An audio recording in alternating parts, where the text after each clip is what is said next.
Soyez les bienvenus. Libellule, d'accord, je me tue. Bonjour à tous. Bonjour. Nous voici de retour pour vous jouer un très bon tour pour le coup, en vous présentant un film, le premier de son réalisateur, si je dis pas de conneries d'ailleurs, qui est Serial Killers. C'est bien, tu dis pas de conneries.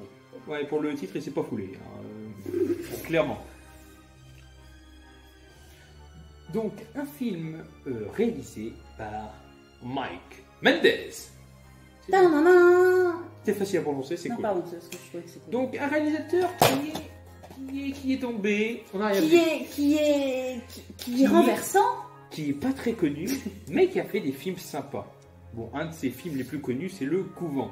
Je ne l'ai pas vu. Profanation. Profanation, qui paraît-il est un très sympathique film qui me tarde de découvrir, et Tale of Halloween, qui maintenant vaut 80 € juste pour les sous-titres français, vu qu'ils n'existent pas en français, Ça, c'est pour Et faire c'est pleurer ceux dommage. qui voudraient le trouver. dont moi, vu que je l'ai pas. Pleure pas.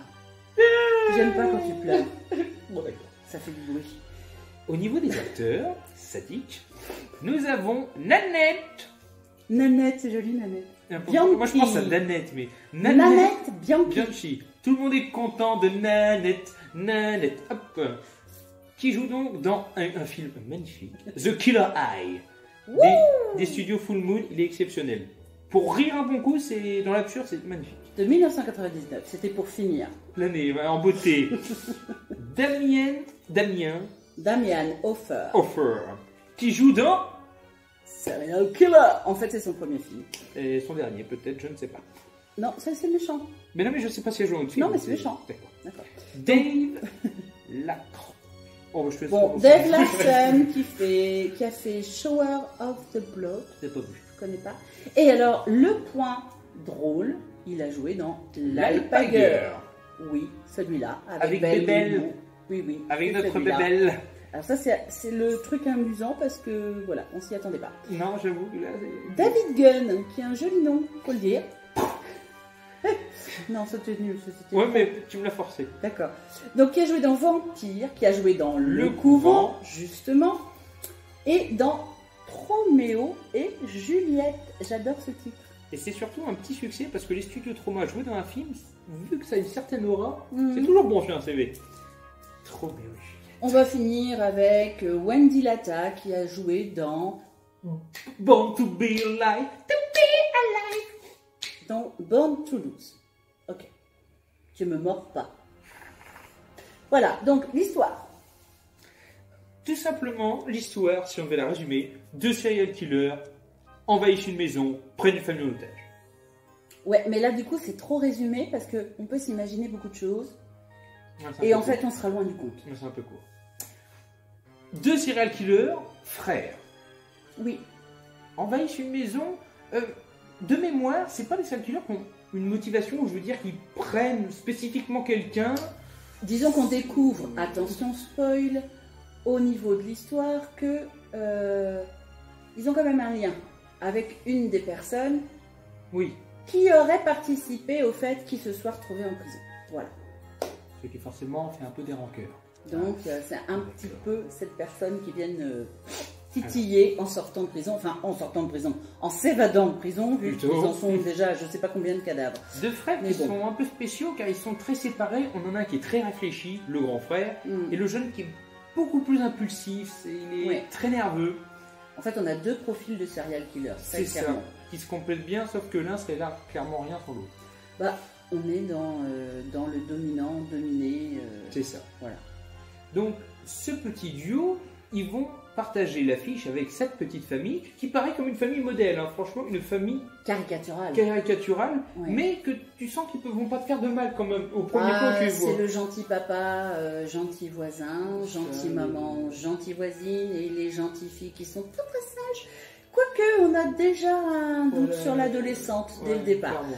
Mais bon, Alors que la petite, c'est limite, vous savez, c'est la petite qui se casse la gueule dans la maison de la prairie. c'est le petit ange à couette. C'est Voilà. ça.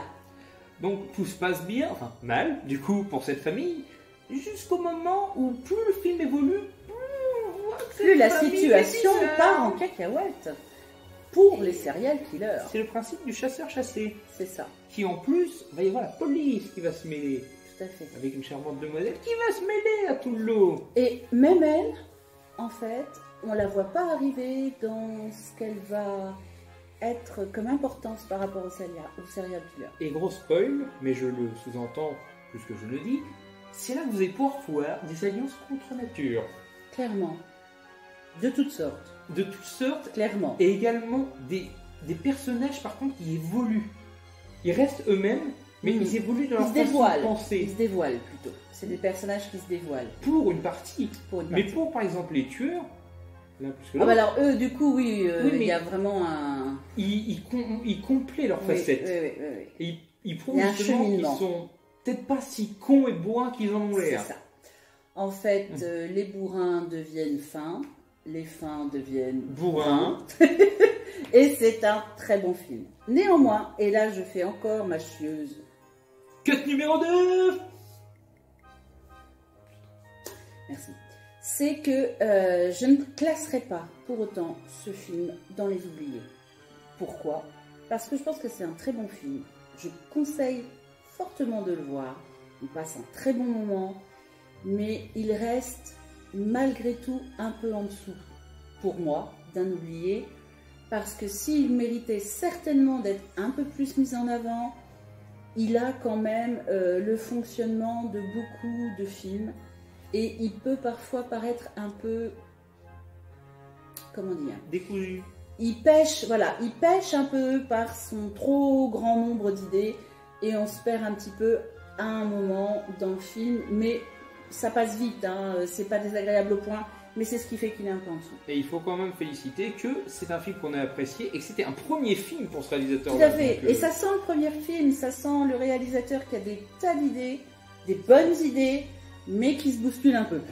Donc, qui a réussi à faire un film d'ailleurs qui, je précise, est assez, pas gore, mais jouissif en scène d'action. Oui, clairement, on a envie d'y aller avec eux, hein, c'est clair. C'est limite un film qui par moment tu te dis mais c'est pas vrai ce qui se passe. C'est surnaturel. Il y a tellement de rebondissements qu'on ne s'ennuie jamais. Non. Et c'est plutôt sympa à ce niveau-là, c'est clair. Et ce qui est beau, c'est qu'on peut s'accrocher autant à double tranchant, on s'accroche aux victimes, comme on s'accroche aux nouvelles victimes en quelque sorte. En fait, c'est le film où il n'y a plus de gentils, il n'y a plus de méchants, il y a juste des personnalités auxquelles on s'attache en fait. C'est ça.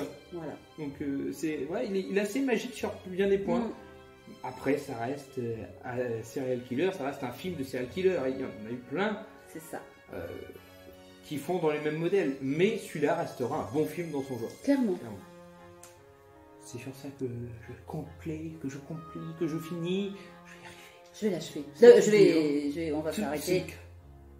Donc, ce fait, dites-nous votre avis dans les commentaires comme d'habitude.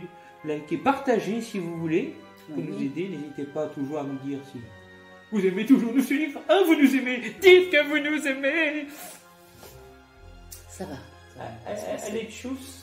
Allez, crevez tous.